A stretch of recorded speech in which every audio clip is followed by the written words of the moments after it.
Panibagong umaga, panibagong pag-asa, panibagong pag-asa, panibagong saya. So what's up mga kamasters? I'm here in Monte Vista. Nandito tayo sa public market ng Monte Vista. So now, alamin natin kung ano ng sitwasyon dito. Kasi nga, sa madaming mga nangyayari inside the community.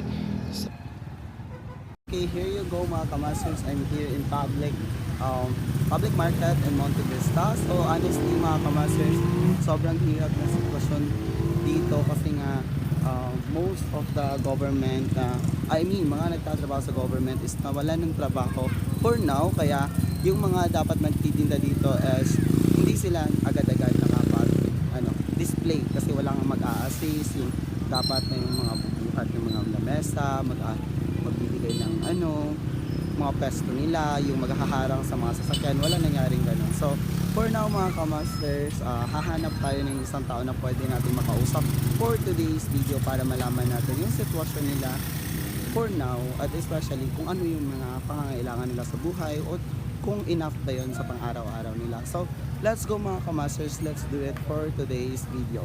So guys, nakakaroon sa palengke kauban sa Ate Roxanne. Pila nag-edad yung Ate Roxanne?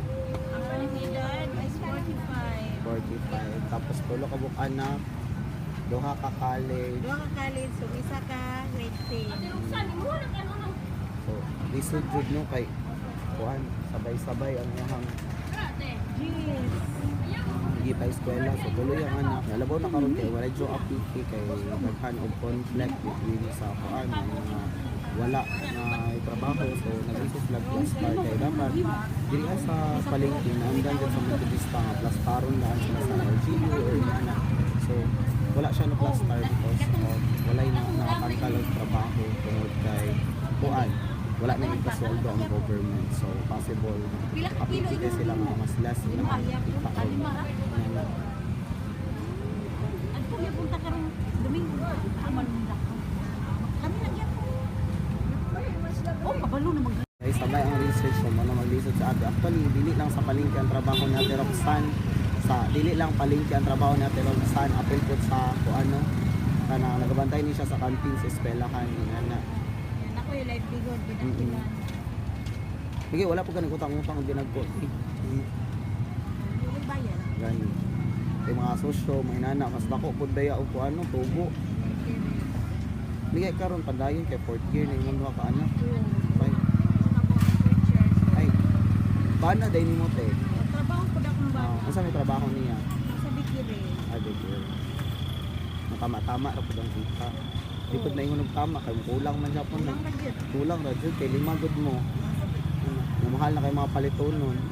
Malang ka dito. Tag-G's ang slide.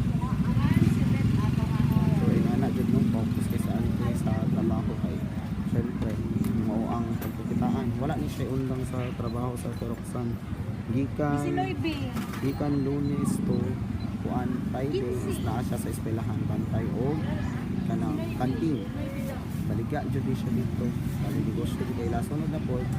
Karon sa amin, so na siya diri karon sa palengke na. So dili lalim niya ang pamarta. Kamatay jud ni yung saray pamaagi nga na magtanportan so ina na jud.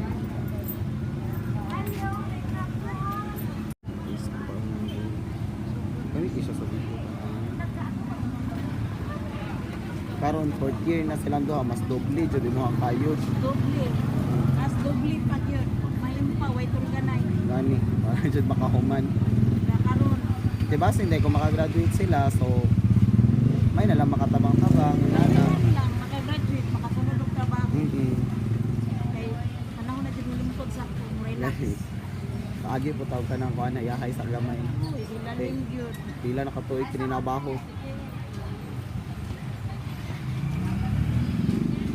At least kamo sa imong partner tinabangay. Oo, ginabangay mi kay dili pwede siya ra gyud manalbabo. Uwang ra sa mamasahe. Pamasahe pa lang daan. Kaya ang isa Compostela man dai mo. Compostela 130 budget kinadlaw. Plus dire ako estudyante. Ang high school nimo diri ra. Dili na pud ako high school. Pero sa pag balik na pud sa klase, canteen ni jud ka. Oh, kantin. Pero bisag karon sa kantin gyapon ko. Ay, gusto ko. Na may summer. Ay, oh, na may summer lelo. Ay, sak. Oh, gani. Tama. Tinukid na ako. Kaya kung bisa, nagmay ragod income. At least na lang kay. At least dili maputol tong Oo, gaplite pa bayag-yapon puno. Kay summer bayag-yapon sa oh, Christina. eskwela biyag hapon. Kung haska ko nga kung English dire, summer magyapon. Tama. Hindi ko mamaligya. Asa man kung adlaw-adlaw yata. Gani.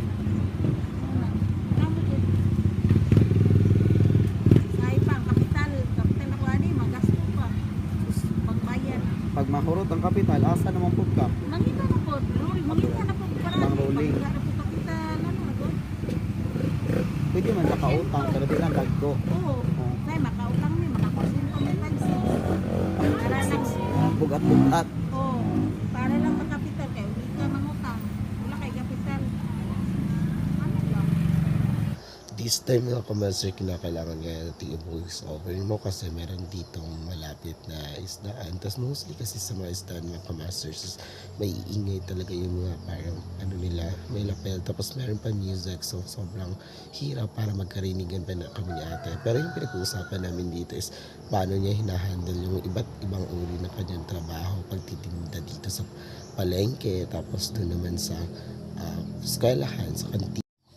Tapos doon naman sa kantin at saka syempre meron din silang tabi, gumagawa sila ng kandila kasi nga preparation nila to sa darating na ano bang tawag doon, yung Halloween or ano bang undas, yan. So malayo pa pero pinaghandaan nila para marami silang magawa. So komplikado talaga si ate kasi nga yung mga anak niya madami kinakailangan lalong-lalo na sa pag-aaral. So dito naman halatang pagod na si ate talaga kasi nga wala na siyang maayos na tulog tapos ang dami ginagawa pero nagawa niya pa rin talagang ngumiti. At isa pa yung pwesto niya talaga dati dito is mahaba talaga to siya mga kamasters, no? Madami yung paninda niya pero nga dahil nalaman ng mga parang tawag dito mga supplier nila na wala nga masyado matitinda kasi dahil nga sa conflict na nangyari dito sa amin sa Municipality of Monte Vista, sobrang nagkagulo. So, hindi nag-deliver dito ng mga gulay at yung mga iba pang pinakailangan niya ibenta.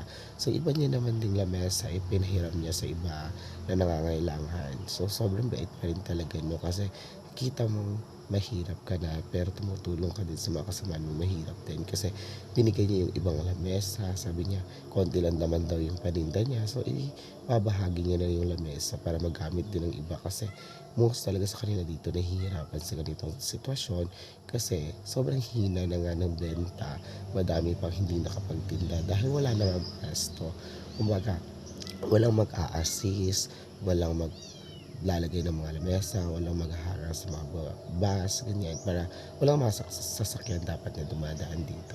So dito naman sabi ni ate, mahirap ito kasi nga dalawa sila ng asawa niya tatrabaho pero kinukulang yung mga araw-araw pa rin nila, lalo na kasi nga meron silang tatlong pinapa. Dahil nga sa sobrang ingay na paligid namin, ito nakakapos kami ni ate sa pag-aayos na kanyang paninda ay pakonte, meron man lang bumili. Actually mga kamasters, meron naman lumalapit pero bibili ng pesos, ganyan, wala talaga yung pagkabihan or nakakaalim mo namin sa lapin, hindi, iilan lang talaga yung bibili kasi nga konti lang din naman yung paninda ni ate pero sabi niya nga kahit konti at least meron pandagdag din nila sa pang-araw-araw, lalong-lalo na kinakailangan nila kumain. Bago pa pagka sa canteen taste sa DDRC, bago pa ka? Bagay na. Pagsugod sa DDRC na nakabito? Ay hindi naman ito permanente. Ay, pilisil, ay nag-awot mo sa pilisilda? Is ibang-iba talaga. Wala po to naman after na ikipag-picture to. Na, magpahilak po ng mga estudyante. Gani. Pero sabi niya, ngiti. Pero siya makapasunod na Ngiti ka lang sa Ay, mga ate. gusto ko. Actually na, nung nag-aaral pa ako, lalo ko siya nag Yan na. Pero imong ba natin, nag-sagol mo po? Nagtatrabaho ako at Kaya ko sa hiring, hindi ka nag-sweldo, inana, sagol ka. talaga siya at tapos ako sa kapatid. Ganyan. Papa Joy masagol, kaya di nakaabot. Makakonect sa Kung bisan pag sagulon, to inyo ang kakasweldo, kulang gihapon. kulang gihapon. Ala lang. gaano kadami Pero kulang isa ko pagubot na to sa kinabuhi nga kulang-kulang. Nakasurvive mo gyapon. Survive ba niya? Walang tayo ng income. Gani. Pagyaway. Gani, pangit po. sa Pero yung purpose niya is pag-aral Di jud nila. mo awayan te karong Kasi ayaw sa niya una pa kanya, ayaw niya maranasan yung buhay na naranasan. Pangitaan na nagpamaagi no. Bata pa lamang o dalaga yung hindi kaya na ibigay ng mga magulang niya, yung mga isang pamilya bad. niya sa Oo. aral, yung mga pagkain. Ang indot pang pagod mo kay duha mo. Dito ba naman sa ibanan? Kasi Gani. dito ka para makuha Gani. Gani. sa Ay maingon mo sa naghatag. Ay, akong maingon nga, daghan di kayong salamat nga, natagan ko kay ano. Kuan na jud ni ka ng grasya na jud ni ang kalungag na mi karong hapon kay among paninda pati yung mingawa. Gani. nga maingay ulit. So, ang sinasabi ni ate dito ay, ano nga, sana meron pa na pandagdag man lang. Kung meron, at least madadagdagan yung ano nila, capital nila, or para lang makapag-start pa sila na madami pang business para matustusan yung pang-araw-araw talaga nila na pangangailangan at makapagtapos yung tatlo niyang anak. So, thank you so much mga kamasters for supporting us, and thank you din kay Mr. and Mrs. Broadlaw for supporting this channel. And this is Ansi Express na nag-iiwan ng isang katagang ayuda hindi lang sa panahon ng pandemya. Maraming salamat mga kamasters.